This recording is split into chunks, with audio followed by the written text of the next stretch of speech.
అందరికీ నమస్కారం అండి. ఏదైతే మన ఇండియాలో పెహల్గాంలో జరిగినటువంటి దుర్ఘటన అందరికీ తెలుసు.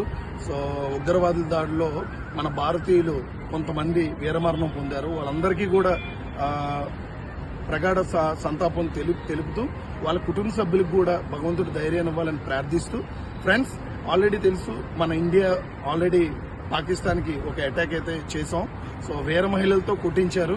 ఏదైతే మన లేడీస్ అందరినీ విడిచిపెట్టి జెంట్స్ ని చంపేసి స్త్రీలకి ఎవరు చెప్పుకుంటే చెప్పు అని చెప్పి వాళ్ళు హేళన చేశారో దానికి ఎదురు దెబ్బగా మన వీర మహిళలతోనే వాళ్ళకి చంప దెబ్బ గట్టిగా తగిలేటట్టు 9 స్థావరాల్లో ఉన్న ఉగ్రవాదాలు ఇదిని కనిపెట్టి అవన్నీ కూడా నేలమట్టం చేశారు మన ఇండియన్ ఆర్మీ అలాగే నేవీ. సో వాళ్ళందరికీ కూడా థ్యాంక్స్ చెప్పుకుంటూ, ఇది ఎక్కడితో ఏ భారతీయుడు కూడా ఎక్కడితో సాటిస్ఫై అవ్వడు.